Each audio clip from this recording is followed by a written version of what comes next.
Welcome to my channel.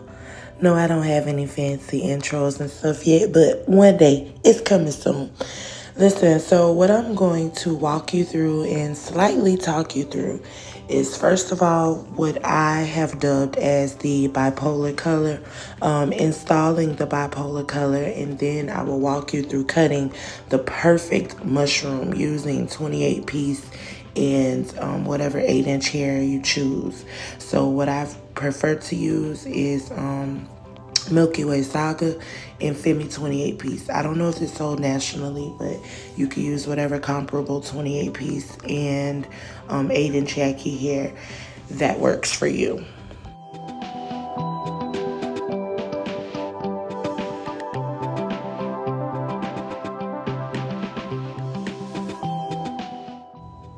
So in order to get that seamless blend, you want to first of all make sure that the colored hair and the black hair or the solid hair are touching, but they're in the perfect line. The best way to do this is to apply the bonding adhesive directly to your cap, although I am using a protective method, so she does not have any glue penetrating the cap and going directly to her natural hair. But this is the perfect way to make sure that your wefts are aligned while saving time.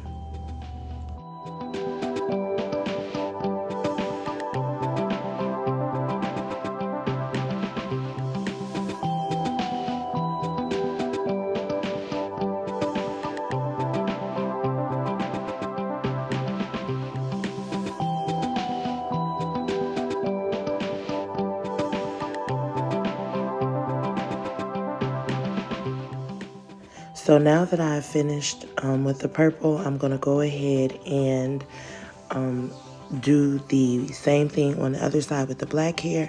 Also remembering she's going to have more of the ombre look, so we will complete the circle with the black hair only. And I don't think that I've ever explained this part before, but I'll explain it now.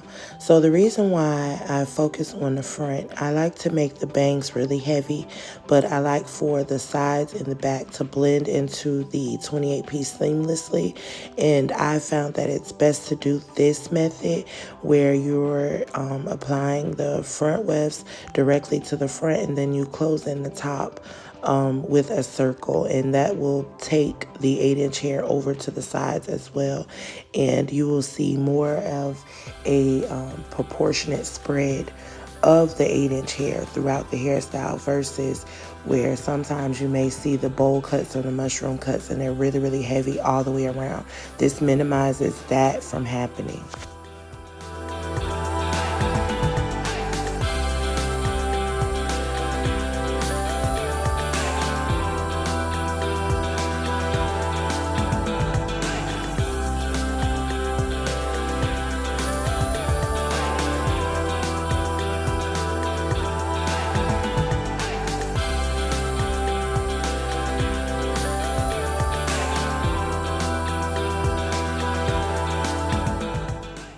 So this is where I'm closing in the quick weave with the circle with the 8-inch hair in black, because once again, it's going to be more of an ombre look.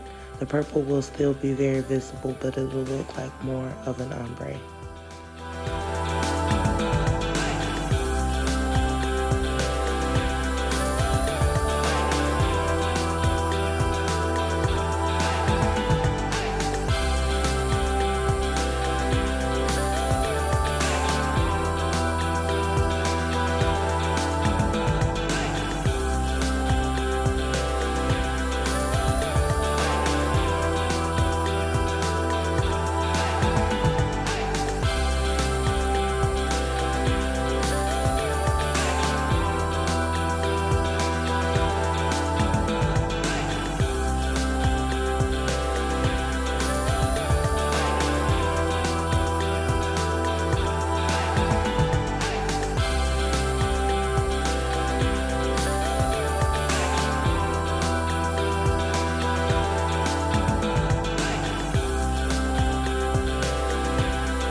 Now for the cut. First things first, we want to separate the 8-inch hair. Go ahead and get that out of the way. I am using the fatter side of the razor, the shorter side rather, in order to get this shaved down. Some people may use clippers. I just feel like you have more control when you use a razor.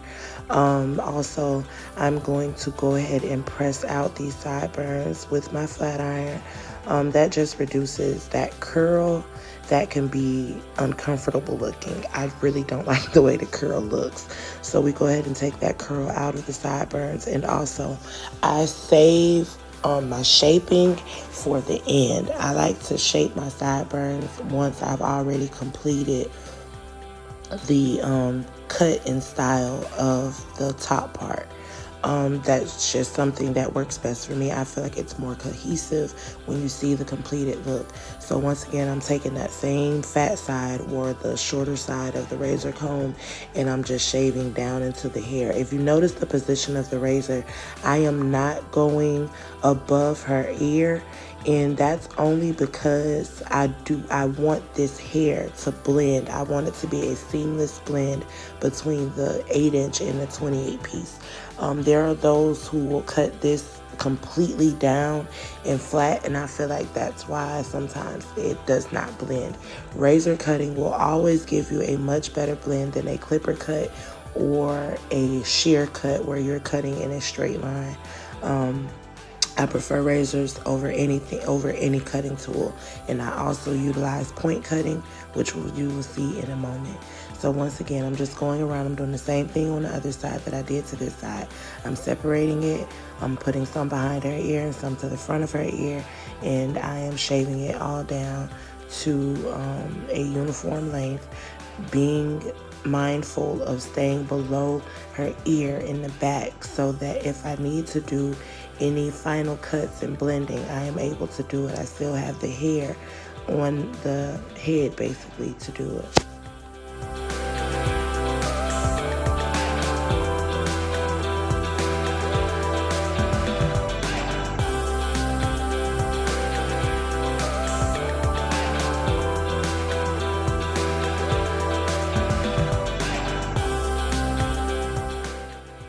Slow and steady wins the race, okay? So when you're cutting, don't cut too fast. Don't go down into the bottom of the hair too fast. If you watch how I cut, I'll cut and I'll cut and I'll cut. So slow and steady wins the race. Don't try to rush the process, especially if you're a first timer.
So now for actually cutting the mushroom.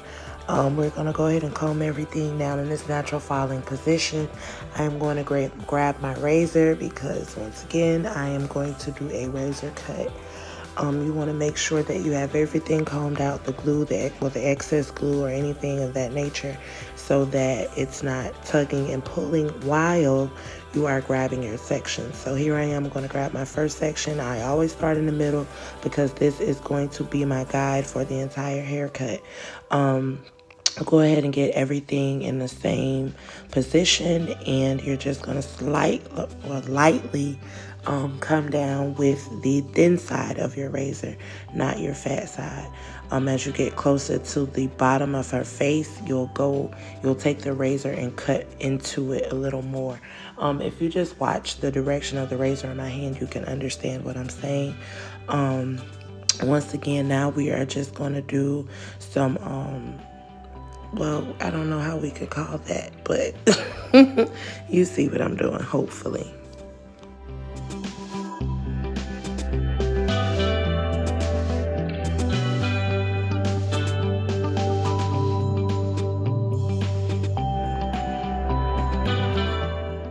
The term I was looking for was etching. But I wasn't about to re-record that part of the voiceover. This is a very tedious process. So yes, we're going to etch into the hair using about the tip of the razor. Whenever you see me going back in, and you always want to pay attention to your guide. So cut from the same position every time, and that will help you to get uniform layers. And remembering, this is an attempt to keep it from being a very bulky cut. You want to make sure to frame your client's face as best you can with the haircut.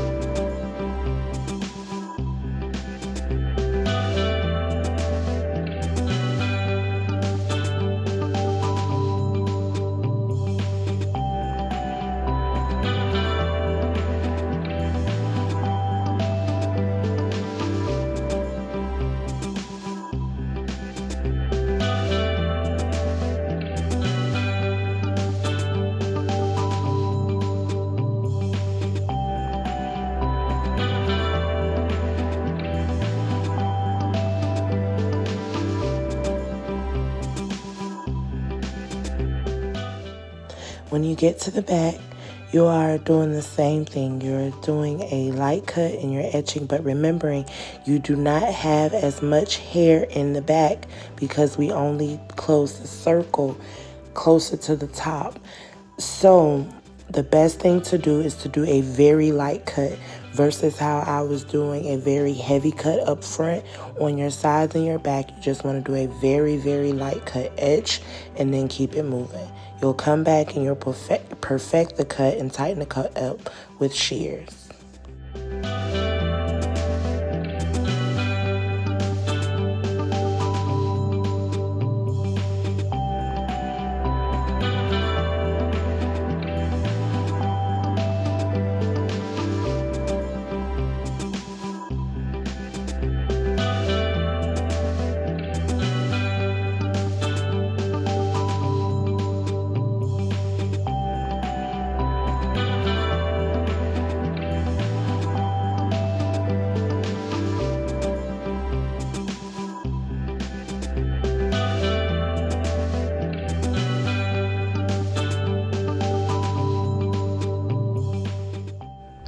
So the best way to get that uniform cut is to do the same thing. You're going to grab your section and you're going to slide your razor down. And then once you get closer to the bottom or closer to her eye area, you will go ahead and etch. As you see me doing, I'm just etching with the tip of the razor. And that's just to loosen up some of that weight while keeping the length.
So here I have the foundation of my cut. I am now going to go in and perfect the cut with my shears.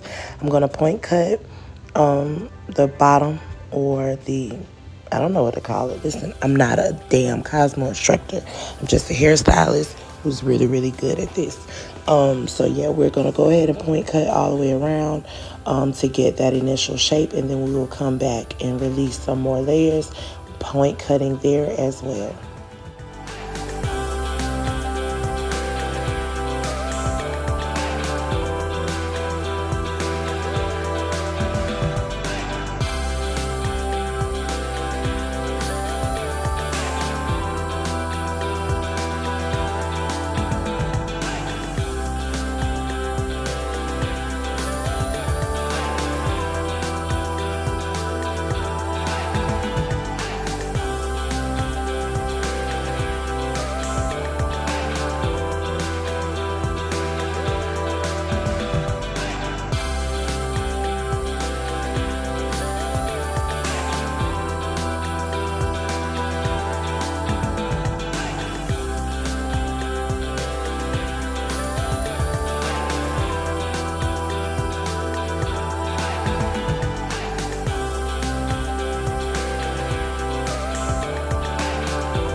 So now that I've made it all the way around, I'm going to go ahead and take some of the sections to my initial cut, and we're just going to do some point cutting and releasing of layers. If you are already in Cosmo school or have been, you will understand exactly what I'm saying. So normally you could go across, you would go straight across your guide, and you could make some really, really blunt layers. However, I prefer point cutting because even when the style falls, I like for the layers to fall really pretty. So where you would normally see someone go horizontal, I'm just doing point cuts and just getting some of that weight off of there and making these layers a little more uniform. It does not have to be absolutely perfect. You just want to find those high points, those uneven points, and get them out of there.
So as you can see, I have started flat ironing, but I am going to show you just right here. You don't have to do an extreme bend. Basically, you're just smoothing it over with your heat or your thermal tool.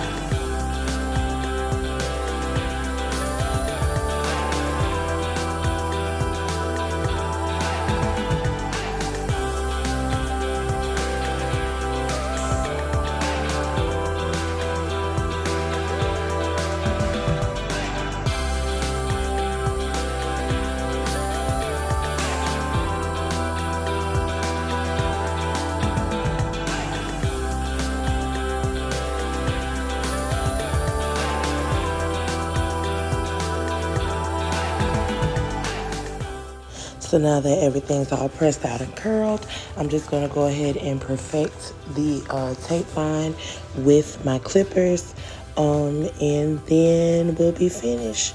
So I'll also use a razor to cut the sideburns. I'm pretty sure that has been recorded. I can't say for sure, and I'm not going to stop and redo it. But if you follow these instructions, and even if you tweak it to something that works better for you, you will see that this will make your mushroom cuts so much better and so pretty. I do these all week long. I cut at least 3 clients a day, 5 days a week. That's 15 clients. So I probably do anywhere from 5 to 10 mushrooms a week. No lie.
Thank you for watching. I absolutely hope that I helped you. If you made it to this end of the video, like, comment, and subscribe. #Mo did it.